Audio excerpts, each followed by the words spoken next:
আমাদের সকাল থেকে দাবি দেখতেছেন, আমরা রাস্তায় আসি, অবস্থা করতেছি,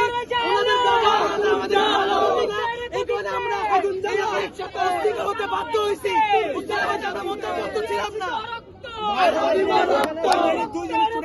মেডিকেলে মারা গেছে, ঠিক আছে, দুজন মারা গেছে অলরেডি, আরো মেডিকেলে ভর্তি অনেকগুলো সচিবালয় থেকে আমরা বের করতে পারি নাই, অনেক কিভাবে মারা গেল সেই পুলিশ সেনাবাহিনী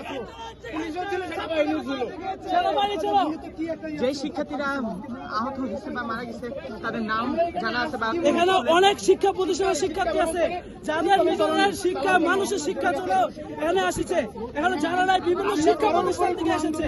আমরা জানতে চাই পুলিশ কেন শিক্ষার্থীদের উপরে অন্যায় ভাবে হামলা করবে, এটা কি কোনো শিক্ষা কোনো দেশের প্রশাসনের নিয়ম থাকে? আমি তা জানতে চাই। ভাই একটা ছাত্রকে ধরে কিভাবে 10-12 জন পুলিশে মারে, কিভাবে ধরে ওদের, কিভাবে আমরা একজনকে ধরে কিভাবে মারে? হ্যাঁ, তারপরে যারা মারা গেছে ভাই ওরাকে বলে যে ধরে গাড়িতে তুলতে, এখান থেকে গুম করে কিলায় বলবে ভাই, কিলায় বলবে আমরা, ওরা কিভাবে মসজিদের মধ্যে বোমা ছাড়বে ভাই, কিভাবে মসজিদের মধ্যে ছাত্র ছিল না আমরা কি আমাদের কি অস্ত্র ধরতে শিখাইছে সরকার? শিক্ষা কি আমাদের অস্ত্র ধরতে শিখাইছে নাকি? শিক্ষা শিখাইছে আমাদের কলম ধরতে, অস্ত্র ধরতে না। কোথায় যায় নিরাপত্তা পাবো এটা আমাদের বলে দেন। আমি তো 25 ব্যাচের শিক্ষার্থী, এইচএসসি রোকেয়া হোসেন কলেজ।